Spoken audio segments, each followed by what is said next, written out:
Selamat siang pemirsa, Presisi Siang kembali hadir untuk Anda. Selama 1 jam ke depan kami telah menyiapkan sejumlah informasi terkini. Bersama saya Bribtu Zulhami Abdi, kita lihat dulu 3 berita utama siang ini. Aksi heroik kembali ditunjukkan oleh personil Polairut Polda Maluku Utara saat melakukan penanganan dan pertolongan terhadap korban kapal karam KM Intim Teratai.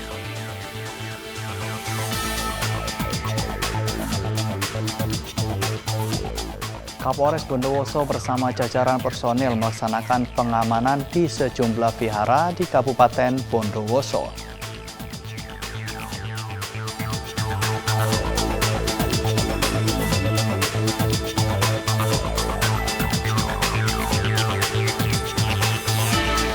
Polda Jawa Timur terus berinovasi mendekatkan diri dengan masyarakat melalui peran Babin Kamtibmas, salah satunya lewat program Kopi Cak Babin.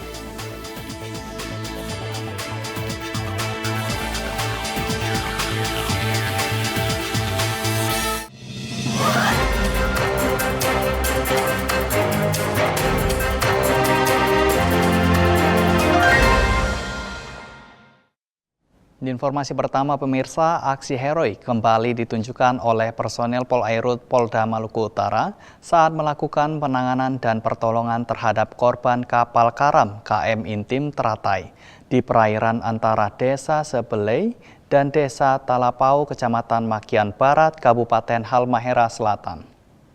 Aksi sigap personil Ditpol Airut Polda Maluku Utara melaksanakan evakuasi penumpang kapal karam di perairan Makian Barat.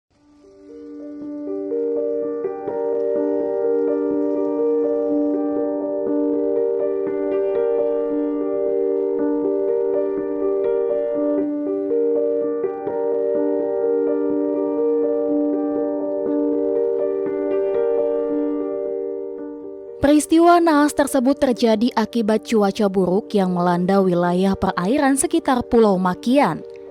Angin kencang dan gelombang tinggi menyebabkan kapal kehilangan kendali hingga akhirnya karam.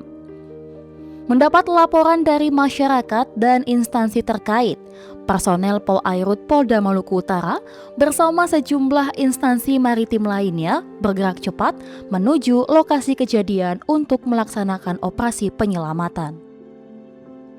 Beruntung, tidak terdapat korban jiwa dalam insiden tersebut. Namun, beberapa penumpang dilaporkan mengalami luka ringan, sementara lainnya mengalami cedera serius berupa patah kaki dan patah tangan. Seluruh korban segera dilarikan ke fasilitas kesehatan terdekat untuk mendapatkan penanganan medis lebih lanjut. Peristiwa ini menjadi pengingat pentingnya kewaspadaan terhadap kondisi cuaca ekstrim di wilayah perairan, khususnya bagi para operator kapal dan masyarakat pesisir. Aparat juga mengimbau agar setiap pelayaran selalu memperhatikan perakiraan cuaca demi keselamatan bersama. Dari Humas Polda Maluku Utara melaporkan untuk Polri TV.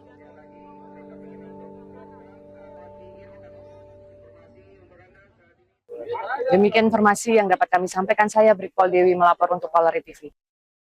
Pemirsa, Polresta Barelang berhasil mengungkap 12 kasus tindak pidana narkotika dalam operasi yang dilaksanakan sejak 14 Januari hingga 4 Februari 2026. Dari hasil pengungkapan tersebut, polisi berhasil mengamankan 19 tersangka beserta barang bukti sabu, ekstasi, dan liquid vape mengandung zat berbahaya. Berikut keterangan resmi dari Kapolresta Barelang, Kombes Pol Angkoro Wicaksono. Satuan Reserse Narkoba Polresta Barelang. Satres Narkoba Polresta Barelang berhasil mengungkap beberapa kasus tindak pidana penyalahgunaan narkotika di wilayah Polresta Barelang dengan jumlah laporan polisi 12 laporan polisi dengan jumlah tersangka sebanyak 19 tersangka laki-laki dan barang bukti yang diamankan sebanyak 52 paket sabu dengan total lebih dari 1 kilo, 1,130 kilo sabu itu. Kemudian ekstasi 46 butir dengan rincian beberapa merek, ada Minion, Kodok, Heineken, dan lain sebagainya. serta penyalahgunaan zat etomidat yang dicampur dengan liquid vape, jumlah yang diamankan sebanyak 238 piece dengan berbagai macam merek. Jadi keberhasilan penangkapan kasus ini merupakan wujud komitmen kami jajaran Polresta Barelang untuk terus melakukan pemberantasan narkotika. Berkaitan dengan narkoba ini, kami tetap berkomitmen jajaran Polresta Barelang memberantas, membumi hanguskan segala penyalahgunaan beredar narkotika di wilayah Barelang. Dan kami mohon doanya, kami juga mohon dukungan peran serta aktif dari masyarakat apabila ditemukan di lapangan kaitan dengan beredar narkotika ini bisa menyampaikan, menginformasikan kepada kami. Direktorat Reserse Kriminal Khusus Polda Sumatera Selatan berhasil mengungkap 2 kasus besar penyalahgunaan pupuk subsidi. Dalam pengungkapan tersebut, polisi menangkap 8 orang tersangka dan menyita belasan ton barang bukti pupuk subsidi. Berikut Bribda Serli melaporkan untuk Anda. Pemirsa Polri TV, saya Bribda Serli Puspitasari dari Bit Humas Polda Sumsel. Pagi ini Polda Sumsel melaksanakan kegiatan konferensi pers ungkap kasus penyalahgunaan memperjualbelikan atau menyelewengkan pupuk bersubsidi. Kegiatan dihadiri Kabid Humas Polda Sumsel, Kombes Pol Nandang Mukmin Wijaya SIK MH, Direskrimsus Polda Sumsel, Kasubdit Indaksi Ditreskrimsus Polda Sumsel, dan personil Submit Indaksi Unit 4 Subdit 1 Ditreskrimsus Polda Sumsel, bertempat di ruang press release basement Gedung Presisi Polda Sumsel, Kamis 29 Januari 2026. Berikut berita selengkapnya untuk Anda. Direktorat Reserse Kriminal Khusus Polda Sumatera Selatan berhasil mengungkap 2 kasus besar penyalahgunaan pupuk subsidi. Dalam pengungkapan tersebut, polisi mengamankan total 8 orang tersangka, serta menyita barang bukti belasan ton pupuk subsidi. Pada kasus pertama, petugas mengamankan 7 orang tersangka di Desa Batin Mulya, Kecamatan Pedamaran Timur, Kabupaten Ogan Ilir, pada Senin 19 Januari 2026. Ketujuh tersangka yang diamankan berinisial TIN, SR, AH, JI, H, AS, serta AA. Dari lokasi pertama, petugas menyita 60 karung atau sekitar 3 ton pupuk subsidi jenis Ponska dan 40 karung atau sekitar 2 ton pupuk subsidi jenis urea. Dalam pengungkapan terpisah, polisi menangkap 1 orang tersangka berinisial H di Palembang pada Selasa 27 Januari 2026. Dari tangan tersangka, petugas mengamankan 180 karung atau sekitar 9 ton pupuk subsidi jenis Ponska. Dalam kasus ini, para pelaku menjual pupuk subsidi di atas harga eceran tertinggi atau HET dengan sistem distribusi berlapis. Pupuk yang seharusnya dijual sekitar Rp90.000 per karung, justru dipasarkan dengan harga lebih dari Rp200.000 per karung. Atas perbuatannya, para tersangka dijerat Undang-Undang Perdagangan dengan ancaman hukuman maksimal 5 tahun penjara. Dari Humas Polda Sumatera Selatan melaporkan untuk Polri TV. Pemirsa, untuk mengetahui pantauan arus lalu lintas siang hari ini di sejumlah daerah, berikut laporan Brigadir Satria, petugas NTMC Korlantas Polri.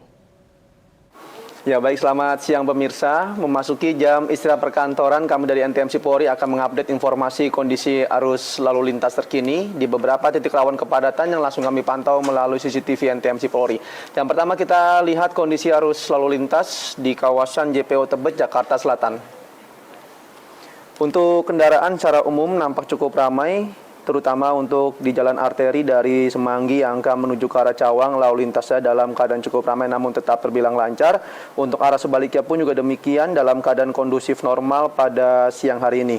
Sedangkan untuk lalu lintas di ruas tol dalam kota dari arah Cawang yang akan menuju ke arah Semanggi maupun sebaliknya dalam keadaan relatif lancar. Kami himbau bagi Anda para pengendara, pengguna jalan tol agar dapat tetap pada jalurnya, tidak menggunakan bahu jalan dikarenakan bahu jalan hanya diperuntukkan untuk keadaan yang darurat. Selanjutnya kita beralih untuk melihat kondisi arus lalu lintas di kawasan JPO Taman Anggrek, Jakarta Barat. Untuk kendaraan dari arah Selipi yang akan menuju ke arah Grogol melalui jalan arterinya dalam keadaan kondusif lancar.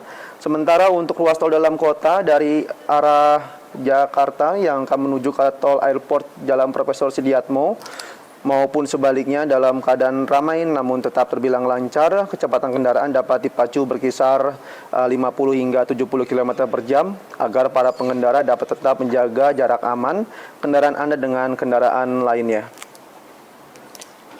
Selanjutnya kita beralih untuk keluar dari ibu kota Jakarta melihat lalu lintas di kawasan Simpang Japanan Porong, Sidoarjo, Jawa Timur. Untuk kendaraan dari arah Surabaya yang akan menuju ke arah Malang nampak cukup ramai namun tetap terbilang lancar. Sementara untuk kendaraan dari arah Surabaya yang akan menuju ke arah Mojokerto pun juga dalam keadaan kondusif lancar.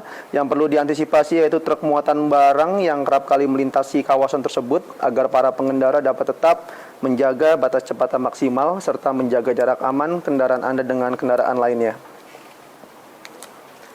Dan yang terakhir kita lihat kondisi arus lalu lintas di kawasan Simpang 4 Sudirman, Bali. Untuk lalu lintas dari arah kampus UNUD atau Jalan Sudirman yang akan menuju ke arah Jalan Tiara Dewata maupun sebaliknya nampak cukup ramai dan juga cenderung padat di sana. Terdapat perlambatan kecepatan menjelang traffic light namun selepasnya kendaraan dapat kembali lancar. Sementara sama halnya dari arah Jalan Niti Mandala Renon yang akan menuju ke arah Jalan Dewi Sartika juga nampak adanya antrian kendaraan menjelang traffic light berkisar 5 hingga 7 kendaraan ke belakang. Selepasnya lalu lintas dapat kembali lancar. Kami ucapkan terima kasih atau apresiasi kepada Anda para pengendara yang telah tertib berhenti di belakang garis stop mengingat di sana terdapat hak para penyeberang jalan. Ya baik pemirsa, mari tertib berlalu lintas untuk menciptakan keamanan, keselamatan, ketertiban maupun kelancaran lalu lintas kita bersama.